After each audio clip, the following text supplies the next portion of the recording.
Yes, and if you can send it to me, that'd be great. Good afternoon and welcome everyone to the Soul Food Book Club.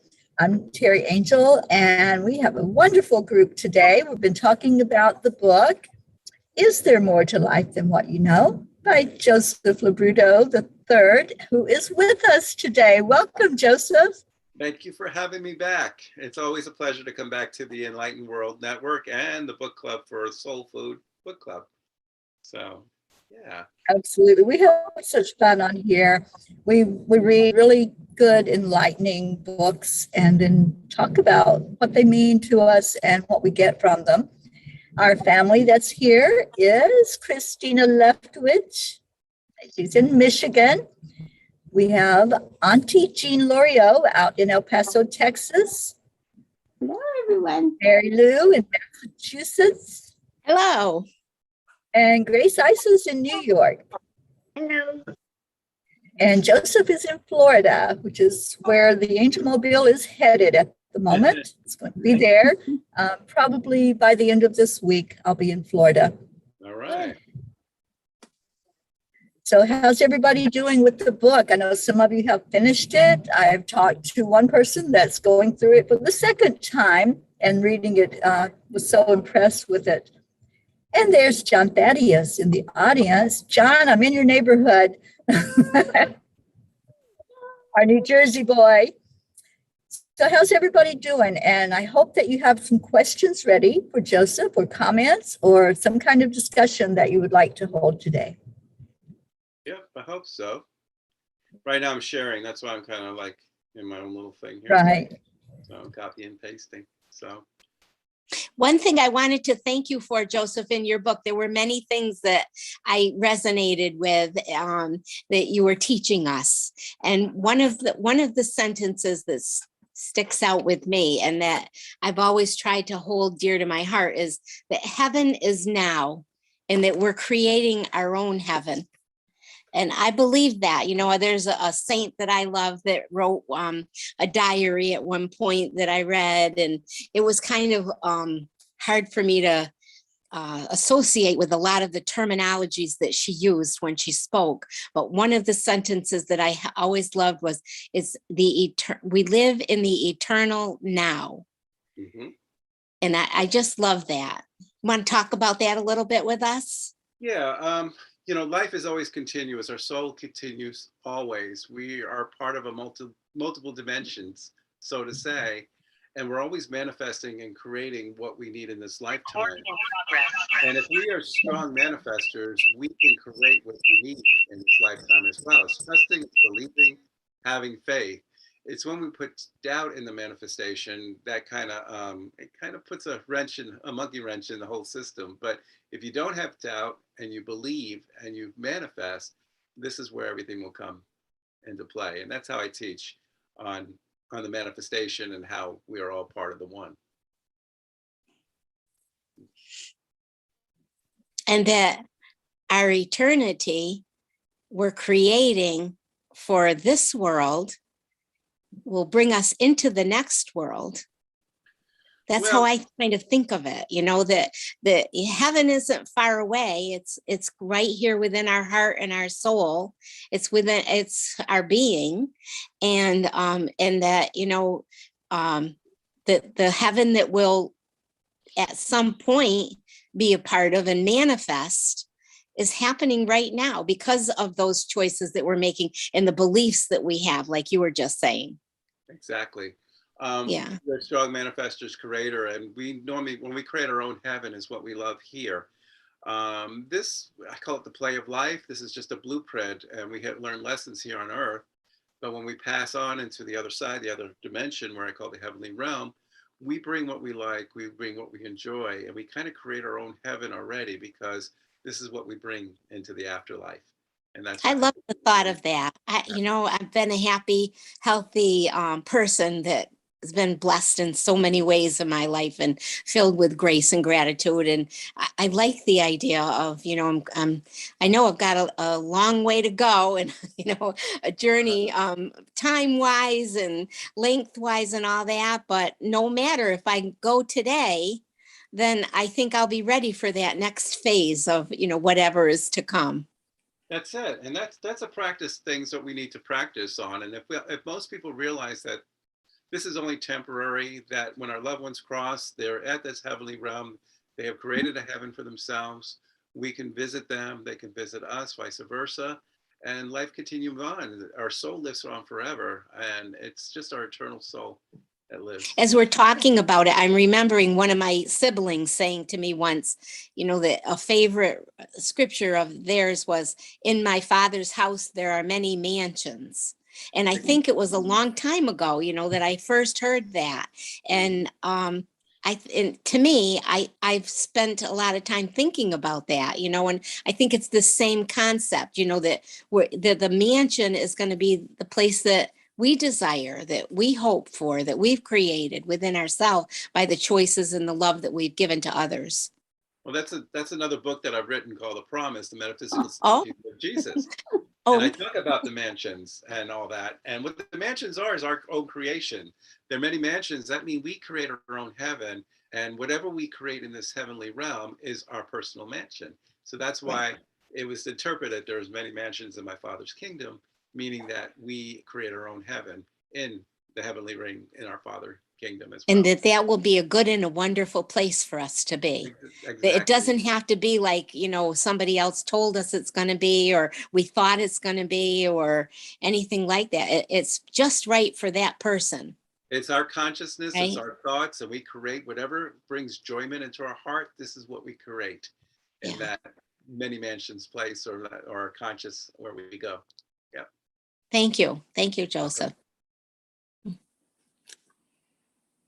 I had many questions, Joseph, and realizing that you're going to have to answer a lot of questions for everybody, I think I'll get to the most important one for me.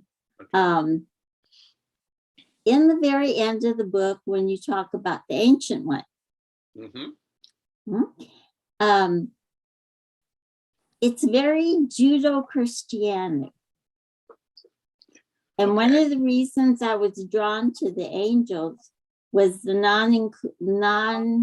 you know how a lot of religions, they don't include Buddhism, they don't include Muslims, they don't include other beliefs that have been around for years, ancient. And I was wondering how you see it fitting into what the ancient ones said, because of course I was brought up in that Christian fashion, so everything sounded familiar to me. And yes, I believe that. Yes, I believe that. But like I said, I was wondering where the other good people on the earth kind of fit into that plan. Well, the book you've been reading, I'm going to hold it up right here, is There More to Life Than What We Know? A Spiritual Journey and Awakening. Finding God. The ancient one is a consciousness. I call it the Christ consciousness. It's not man, it's not Jesus himself. Many has possessed the Christ consciousness, from Moses to Joshua to Jesus. I believe even Muhammad, all has tapped into this worldly consciousness where we channel in the divine. So if we look at the ancient one, it is a whole, it is a one, it is the I am, which is coming through, is a representation of all religions and all beliefs, is the I am. They all believe in one God. They all believe in God. Let's say, I should say one God, because there's Buddhism and Hinduism that have many gods, but we all believe in a God source, and we all believe that there's a higher consciousness, so to say. So when I talk about the I am, or the ancient one is the I am. It's that consciousness of one. And that's who I'm channeling, is the consciousness of one, who teaches all that we are one, that our souls are one. We are brothers, sisters all together, and we are one body, one soul. And that's what I tried to teach. So you have to separate the religion aspect of all things, because each religion is going to have their own aspect, their own teachings. But if you take the spiritual side out of all the religions and you put it all in one basket, we're all the same. We're all teaching the same. And that's what that whole chapter was about. Okay. it just, you know, I didn't see it mentioned very distinctly, so I guess I felt like I had to ask Yeah, about it. I didn't want to start separating religions on there. I just Right. wanted to kind of wrap it up in a bow, like we are all one consciousness, that we believe and Well, we trust in are. one Mhm. intelligence, and that's where Yeah. everything comes from. Yeah, So we are. I want to thank you very much for your book. I learned a lot. However, I have another question since I've got the time. I didn't understand the difference between your soul mate and your twin flame. I had a little confusion with that. okay. So could you It's a lot of explain that? confusion out there about soulmates and twin flames. Um, every person that you meet in your family, your mother, your father, your siblings, your grandparents, even friends, they're all soulmates. We come Mhm. from the same soul family.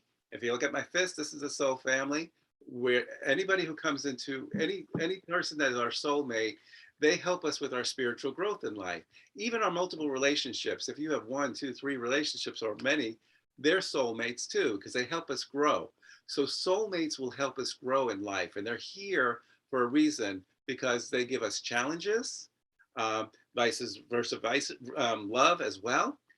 So this is where the soulmates come. Now the twin flame, if you take a soul and you split it in half, it is now two. This is the second part of your soul. This is your second half. This is who your soul is created, split in half, and it's your twin. This is the rarity to find your twin flame. Most people, they say, oh, I found my twin, I found my twin. But really, a lot of times our twin is on another dimension and we're here and we're working things out like this. And Mhm. then when we pass away, it's like reverse and our twin is here and we're here working things out.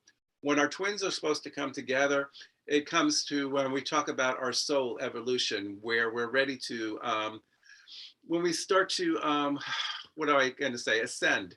This is when we meet our twin flames. We ascended into, both of us will ascend into that heavenly realm. But this is when we're talking about ascension. And I feel we're still a little far away from ascension of the human race still. But this is when we meet our twin. I don't think we're that far away. I But know. anyway, is there a male female aspect to that? I was wondering because we have a male female. I mean, we're all the same. We're all have Well, that two. I want to say it's an energy aspect. You have the masculine and the feminine Right. type aspect to it. So it's the yin and the yang. So yeah, when our twin is split up, it's more of a yin and a yang type aspect on there. Thank you.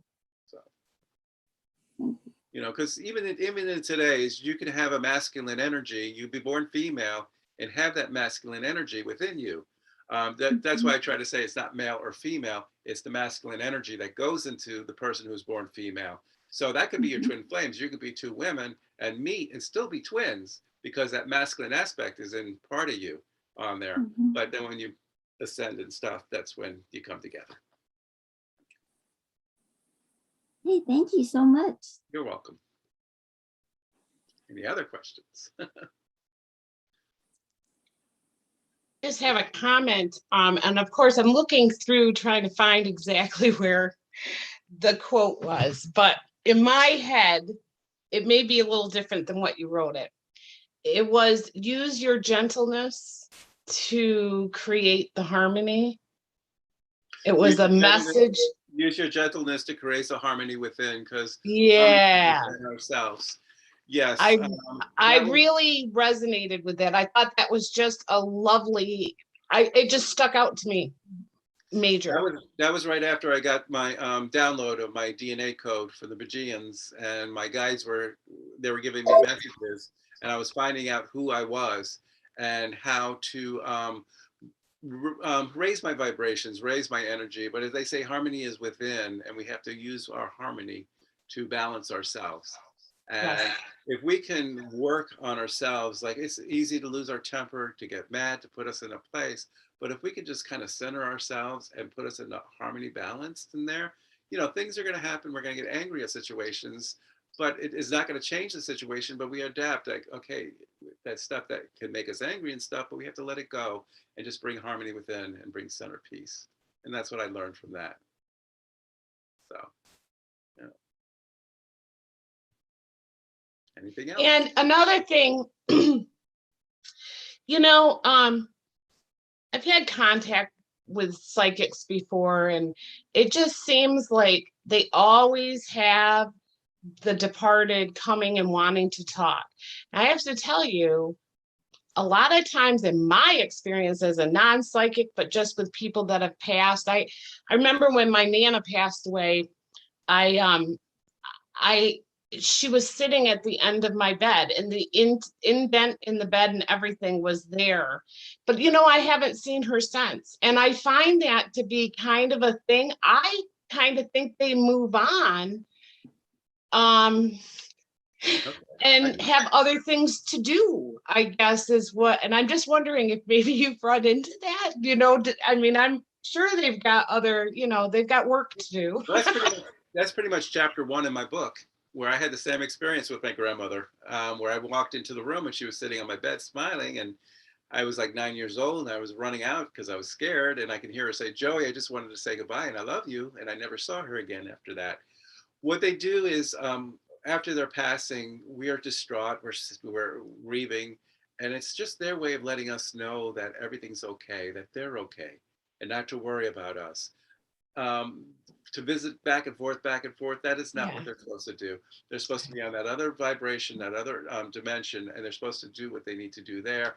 We need to deal with our grieving process here and to work on it, not to constantly have visitations back and forth. But that main visitation, when they do come through, is just to let you know that they're okay and not to worry anymore. Okay. Yeah. All right. That was so wonderful, because I had that question too, because it seems like there's times when one of my loved ones have passed, and they come and give me some kind of a sign, just a brief, even when my father-in-law, he knocked on the door, and I opened the door and I knew it was him, and it was just very brief, but it was like he was saying goodbye. That's the way of saying goodbye at times. It doesn't happen all the time with everyone, but it does happen. And I do hear a lot of stories, especially I know I'm an author here with Is There More to Life Than What We Know, but I'm a practicing professional medium, and that's the work that I do. So, and I hear stories all the time.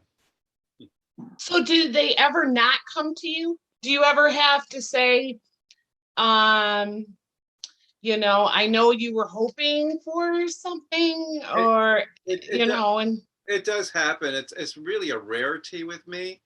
I may happen once or twice a year in my private practice that I can't get somebody. If I'm doing a group reading with a lot of people, there's some stragglers left behind that I can't read because more are open. Doesn't mean that they don't want to come in. Normally when they see me privately, I can bring them in. But there has been time privately where I haven't been able to connect on there. And it's nothing to do with the spirit doesn't want to talk to them. The spirit chooses the mediums to come through. And if they choose to come through at all too. Sometimes they don't want to be bothered. So it's really up to them if they want to come through or not. You're so lucky that you saw my mommy, Christina. It was in a dream, and it was right after she had passed. And like I said, I woke up expecting her on my bed, and she wasn't there. But the indent was right there on the bed, like somebody had just sat there. Right.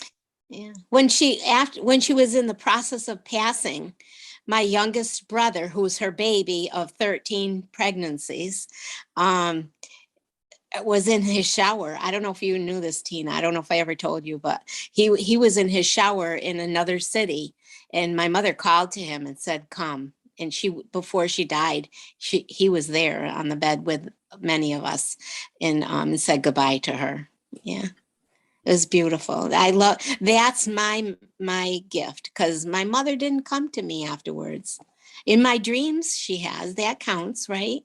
Right. What happens is when we're in REM sleep, that is the most approachable time for spirit, because our mind is not churning. It's relaxed. We normally drift off into an alpha state, and this is where they connect with us in the alpha state. So they will come to us when we're dreaming. So. Did you Sometimes know? Go ahead. Did you know, Aunt Mary Lou, that I called my mom to see if my dad was okay? because that morning that she walked in on his hospital bed and he had passed, I woke up straight out of bed, I believe at the moment that he passed, knowing that he had passed away. And I tried calling and calling and calling somebody to find out whether everything was okay. And Mom was the one that said, actually, your dad passed away this morning, and told me the story. But yeah, I I didn't knew know it. calling Yeah, to you. Yeah, yeah, that's beautiful. yeah. That's awesome. I remember him being in the living room and laying on the couch and telling us there's the angels. He could see them in the corner. He wanted to call me. He made Mom the night before call me because he was like, she knows about these. And because she was like, I can't believe you can't see them. They are right there. Like I'm looking like I'm looking at you. I'm looking at the angels. Call Tina. She'll tell you. Who was seeing the angels? Was this your mom who saw the angels or your dad? My dad did. Right, but before your mom's passing or after her? No, when he was passing. When he was passing. When he was passing. Okay. Yeah, the night before he passed. Right. So that the spirit world starts to open up, and this is when they start to see.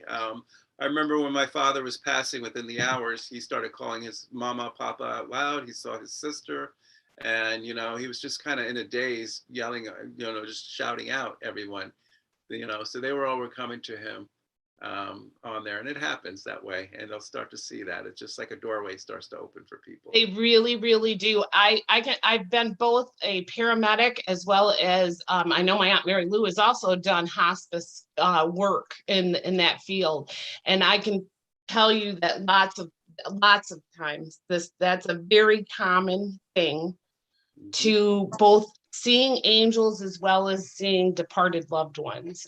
It's just very common. It is. I know. Father-in-law did the same. Yeah, he did. Grandpa did the same. He for a couple, 2, 3, 4 days before he died, he would say, Grandma came and talked to me. And I said, she did? Yeah. He said, she came and talked to me. And then my mom was here, and Uncle, I forgot his name now, was here. And then he said, and then they came and took me. And they took me far away, and they bathed me and put me in this like swimming pool, and they bathed me and brought me back. And everybody would tell him, Dad, stop that. You're not, And I'd say, Grandpa, I think that's wonderful. You look terrific. Whatever they're doing for you, it's making you great. So you keep doing it. So he liked that I was always backing him up. Huh? I had a question, Joseph. Oops. Go ahead, Grace. And thank you again for gracing us with your time and your presence. Thank you. Always gives us food for, fodder? Fodder for us. And yes, and you give us energy and you fuel us. Thank you so much. I had a question that I had put through to Stacy, but this may not be in the book. But what's the approach for children? Because we know children are the purest of spirit when they're here. How does that play? And I know you have children as well. And because, they're very aware. We have the indigo and I have a nephew who's 9 who I've introduced to the African masters. Those are the ascended masters. We have Lady Nada and Elmora, who are in this book that I gave to him, and he was very interested, and he kept saying, okay, we have to go to the assembly. Auntie, we have to go to the assembly. What is that approach to what you do and your books and to children and even yours? Sorry, such a loaded question, and thank you. So if I understand, the approach about how to talk to your children about all this, is that what you're asking? Well, how to talk to them, but also how to understand, because for the peace poll, we were amongst the children, and there's so much pure energy there. How do we proceed? Well, I guess that's all. The children are more gifted and open than us, and if they are aware of their gifts, it's enhancing their gifts. It's almost like teaching them a musical instrument at a very young age. You can open them up to learn to hone in on their senses and so forth.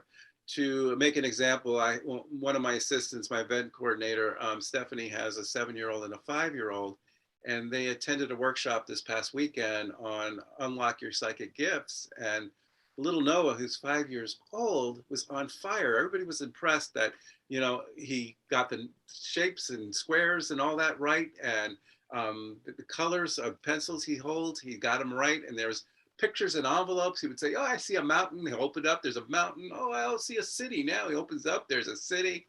So if we can let the children know that this is normal, and to enhance their abilities, to work on their abilities, they'll start to see more, and they'll start to teach us at a very young age. And we'll learn from the children, but it's just letting them know that this exists and that the world is like this, and they can open that doorway and communicate as well. I'm going to be starting a program. Well, I'm going to have Stephanie do this. She's my events coordinator, where she's going to be working with the children with their psychic development and all that. And it's going to be part of my tour when I do my events and workshops. I'm going to have her, it's going to be a women empowerment group. And it's also going to be working with children and everything. So that's coming up in 2022 when I do my group stuff and everything. So and thank you so much. And what about, I believe you have children too. How does that? I have grandchildren now. Oh, and so yeah, my children are all grown up, married off, and I have 8 grandchildren. So when my daughter would let me work with them, she goes, Dad, stop. When I get circle, square, triangle, what am I thinking? And my daughter kind of says, Jessa, you did that when you were a child. I said, I know, Dad, but don't do that with them now. I said, okay. Oh, great. So you make it again. Thank you so much. Okay, you're welcome. So everybody freaks out. Oh, you're a grandpa? Yeah, I'm a grandpa. You don't look old enough to be a grandpa. You also mentioned a time when you felt disconnected, that you weren't having anyone come to you, that they seemed to be far away. Right. And I've had that experience of feeling all of a sudden disconnected when I was very connected before. And how did you handle it? Because it was devastating for me. Well, when that happened to me, I didn't understand why. I felt abandoned. Yeah. And for some reason, I thought I did something wrong. That's what I thought too. To have a better understanding now, what happened is the soul goes through transition. And as the soul transitions, we are like changing of the guard. We're changing of the guides. We have our control, our main guides, but then new guides come in, old guides come out. So during this transition of our soul, there is a void of silence where the guides are changing places and they're leaving. We're saying their goodbyes and coming in new guides. And it's just a process. It's just a process we have to go through. No time limit, could take days, weeks, months, you never know. And there's a lot of times when we're going through some stuff in our lives that this transition will happen. Big things, like maybe when it happened to me, I was going through divorce. And that's when this big transition happened in my life. And but they came back, and they came back stronger than ever. So, yeah.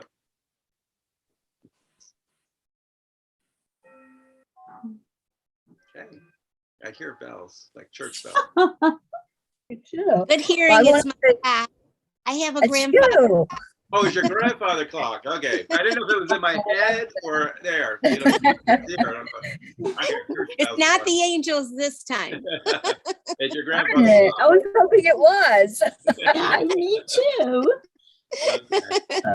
I was in a room with a lot of people last week, and all of a sudden it was very quiet. And I remembered somebody telling me, and I told everybody that when the whole group is, chatting, and all of a sudden it gets silent, it's because the angels are there. They're letting us know they're there. Right. I don't know if that's true or not. I don't know where I heard it, but I believe it. I think something, holy and sacred is happening when the silence is golden, right? Mm-hmm. And then the bell goes off. Yeah, it does happen. So, yeah. Yeah, Joseph, I know in my own life and in many times when I've been doing groups or been in a group, there will be like at that perfect moment, some noise will go off, whether it's a bell, a ding, somebody's phone. And it just feels like that's one of the ways that the angels communicate with us to give confirmation. How do you feel about that?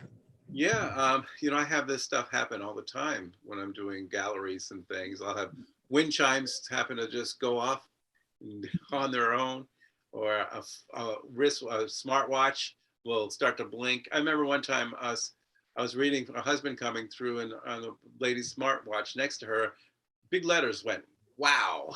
It lit up and everything. So these little synchronicity things kind of play in about what's going on. Yeah, it happens all the time. Even Hollywood lets us know, right? When the angel gets their wings, Well, yeah, you that's know, it. and It's a Wonderful Life, right? Yep, that's it. When an angel gets his In that wings, movie. look out. Yep. I blow a lot of light bulbs. Do you all do that? My light bulbs burst all the time. When spirit is in the room, especially if someone who's just crossed over, their energy is very high and it interferes with the electric current, and you have surges.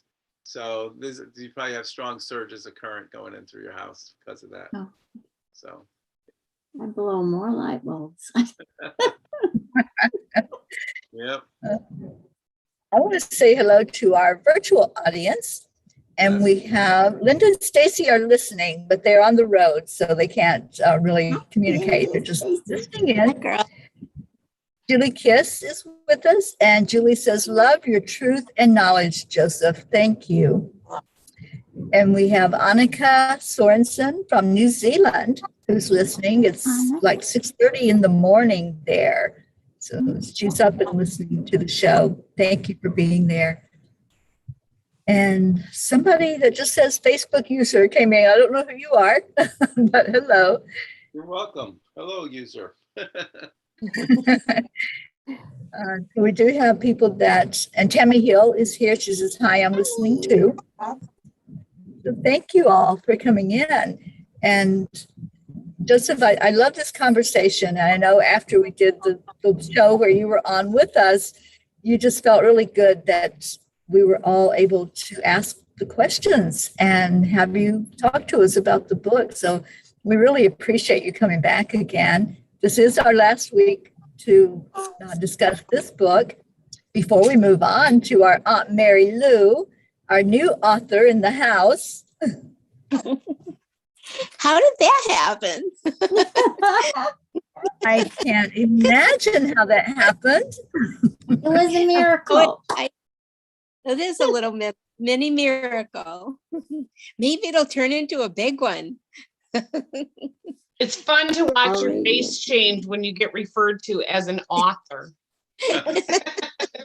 It's like, oh, It's like, really? Me? then that's truly how I feel. I don't hide my heart on my sleeve at all. It's right out there. Dear Joseph, I have another question, if I may. Mhm. So now that we have been so richly exposed and fed and nourished and wrinkled free from your book and all its wonderful messages, how do we proceed with what we've acquired? And was there a time, should we maybe look for signs of the same way you were introduced to your download? How would you, because sometimes I feel that when we have all these nuggets of information, these brilliant treasures, how do we fit them in our crown? Can you elaborate on that? And I'm sorry if it's very vague. Thank you again. Okay. It's what we kind of, a lot of people you're finished with the book, but I have so many people who open the book and just open up pages just to go back, just to reread things again, because something is going on in their life. They says, okay, I remember reading something in Joseph's book that pertains to what's happening now. And they would open it up and they would go to it. A lot of things that you have read will pertain to you and maybe not pertain to others. The ones that resonate to you will always harmonize with you, will always be with you. You'll always remember the story, or you'll always remember the lesson that the guides have taught you. And that will always be with you, and you use those through life. But it's almost, like I said, the book is used as a reference book a lot too, where people will go back and look up different things again, and it's right there in your hand. I have the continuation, I'm writing the continuation of this story, of this book now. So it's, you know, it's going to take a while for me to finish, but I have like 4 chapters done already. And of the continuation of our journey of life, or is there more to life than what we know, is a continuation. So, but that's what I would say about the book, is a lot of things will retain, you'll retain it and remember it as a lesson all your life. And then most people will go back and reference it. And we won't be seen as being crazy if we take out those nuggets and use your words to describe. Everybody there is going to look at you a little odd. You know, you can't.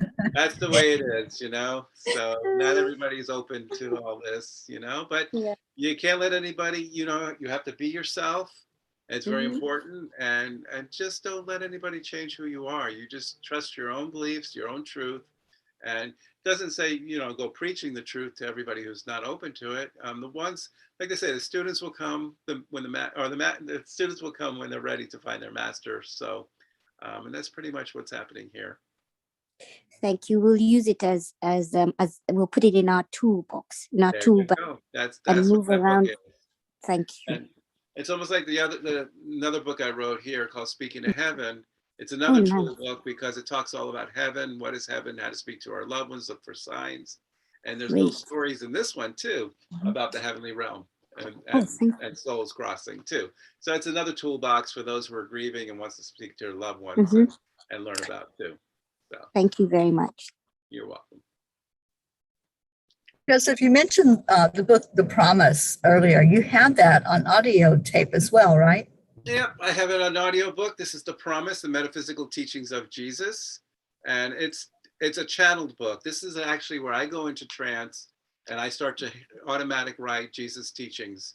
He takes what was written in the Bible and he rewrites it in a metaphysical way for a better understanding of his lessons in life.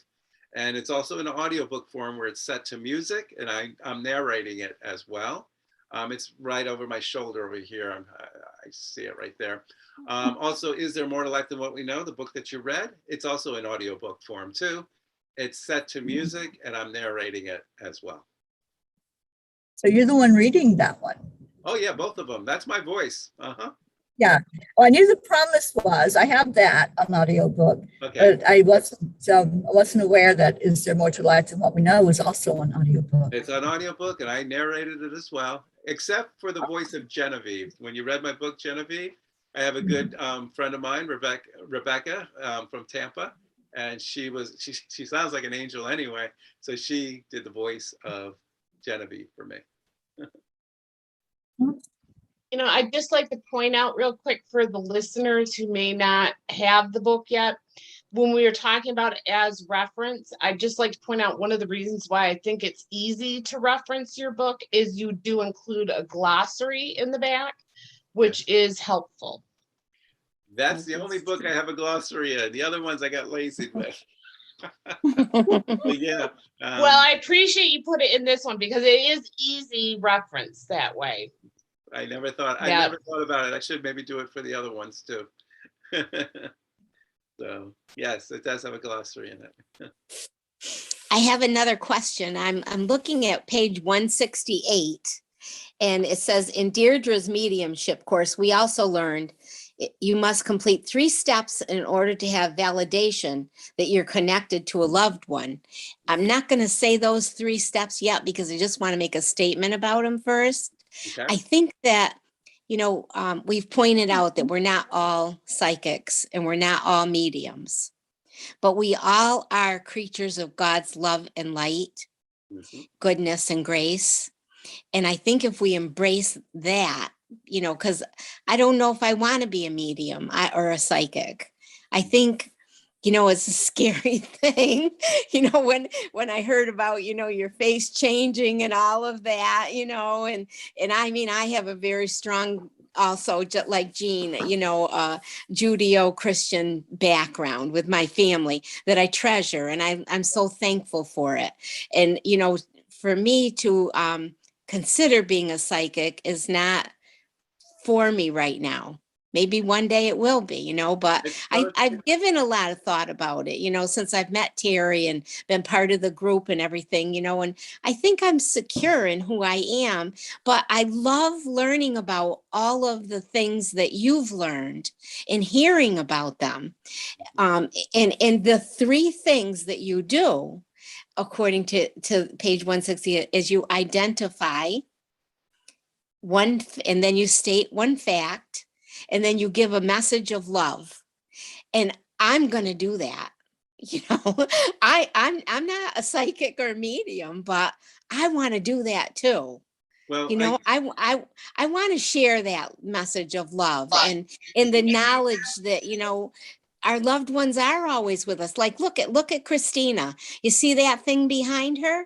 That's her mother giving her a hug. She told us one time that was her mother's shower curtain. okay. And there's Teri, and she's traveling along, and she's bringing love and light and messages of peace and hope. And Jean, every time I see her, she's got a new background, hugging her, and she's just filled with all this love and light. And our special Grace Isis giggles all the time and speaks with such eloquence and creativity. I mean, thanks for being with us, Joseph, and helping me to be reminded of all of this. Thanks so much. I'm glad that I met you. I'm happy to shed a little enlightenment or a little different view of interpretation and everything. Thank you. Thank you. Joseph, I have to ask you this because lately, what I've been shown is quite different than what some of the narratives I've heard from others are. And have you had that happen? Where my views are different than other people? Sure. Yeah, I majorly. go against the grain a lot. Okay. Yeah. My concepts and stuff, and they go, no. Well, this is what I was taught, and I'm going to. That's okay. Be secure in that. So, be secure. Yeah. For instance, I am a healer as well. Teri has experienced my healing before, and most healers will work from the root chakra, and they work upwards. I'm the opposite. I come from the crown and I go in and out. And I get from people, I get, no, you just got to go from the root. Nope. They said crown and out. And, I'm healing people. People are healed from disease. And like Teri had aches and pains and they went away. It's working for me. So, right. Yeah. I agree. It's great. Let me ask and you. I'm sorry. I just want to throw in there just real quick. I appreciated also some of the prayers and rituals that you went through. I appreciated a lot of your own way. I liked a lot of how you things were worded, and like your protection from Saint Michael. I really liked that one, and I've adapted it right into what I had been using. So I just wanted to throw that out at the end here and just let you know I did appreciate all of that. That's a prayer from Archangel Michael for protection. Like, protect me from the above, from the side, to the left, to the right, to the bottom, and around. Yeah, so it's a strong. It's very Celtic. It's very Irish. It is. Well, where that came from was from Debbie, who was Fijian, who was from Ireland. She gave me that protection prayer. So she was from Ireland. So there you go. That's where it originated from. I didn't come up with the concept. It was channeled through me, through Debbie, who said she was the Fijian incarnated, who lives in Ireland. In the ancient one, you also had some mention of the name of God. And you brought up Jehovah. Mm-hmm. You brought up, anyway, I know what I was going to ask you was, had you ever heard of Yahweh? Yeah, Yahweh is God too, as well. There's many names of God, but God is the one. And yes, he's Jehovah, the creator. Yahweh, to God, and now higher consciousness. So my understanding is the name of God is like a tetragram. And Hebrew people don't use vowels, or the early Hebrew language. They were just consonants. So we don't know what vowels went in for sure. And the So I Yahweh, just Yahweh wondered. does come from early text, Hebrew text is Yahweh. Yeah. So, and then it became Jehovah. And then it from became there. Jehovah. Okay. And I am. And now, And yeah, well, the that's I the way am I've was always given to referred to Moses God. and the is burning the I bush. And am. God taught Moses, I am that I am. And that's when everything changed again. And then Jesus came along and said that God is our Father. And it's always forever changing. It's always teaching. And he said, God and I are one. My Father and I are one. Exactly. Which we all are. We're all one. That's with what he the was. Father. That's what he was teaching. That we are all one soul. We're all one. We're no different. Yeah. I love these topics. I normally do these things. I'm reading for people, but to go more into depth, I hear that, oh, Joseph is like an encyclopedia too, you know. And I said, yeah, sometimes you got to pull it out of me, but when you pull it out of me, it's there. So, Joseph, what is your outlook on the ascended masters, and do you communicate with them and collectives? But since you are with the Bejians, right? Well, the Bejians was just a time in my life where I was going through transition. It was after time of divorce. I was just coming into my abilities. And I met this person, Debbie, who said she was a Bejian. And she put me on my path on where I need to be. This was before I was a medium healer. I didn't write any books or anything. She informed me about my guides, and I had the three of them, Patrick, Sparrowhawk, and Indigo. They were the only three guides I worked with at the time. But as I started to grow, after I got my, she downloaded me with my DNA code. Oh, no. Oh, he froze. Oh, no, he froze. Anybody else frozen? What a beautiful position to freeze in. Just right. I love that. Yeah, I teach them all, like, I always tell them they're my collective, but as you grow more enlightened, you bring more masters in. And that's how they all started to go. Joseph, you froze for a minute, so we missed some of what you said. Oh, okay. Am I freezing now? No. You're up. No, it's just as I kept on growing and I kept on practicing my channeling, the more ascended masters started to come in, and as my list started to grow. It's like I'm feeling Saint Germain right now. I'm working. I'm starting to feel to work with, and I feel like this is where I'm going next. Is a Saint Germain coming in as a master. So, yeah. Thank you. Thank you.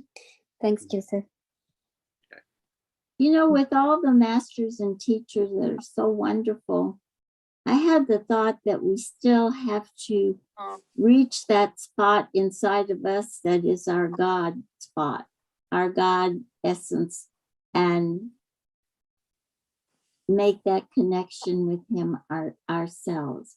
We have to realize that we are God as well. Exactly. That Most we people, have to. I have people say, I am God. They have a hard time saying, I am God. You know, but if you can look in the mirror and look at yourself and say, I am God, you pretty much got that place right there. So it's almost like saying I love you to yourself. A lot of people have a hard time saying I love you looking at the mirror too. You have to get that aspect too. Yeah. Okay. We have just a few minutes left. I would just like to see if any of you have a last question or a statement that you want to make for Joseph. Thank you so much. I think we covered a lot today. For making yourself available to I appreciate everything so that we can all of learn. you reading my book. Is there more to life than what we know, and the questions and everything. So, yeah. And I thank Teri for bringing me on here as well and having the network. And like I said, Teri and I go back a long way, and you know, she's family. Yes. Can't wait to see you again, Joseph, and I give you a hope so. I big know hug. Stacy when I invited me get up down that into way. town.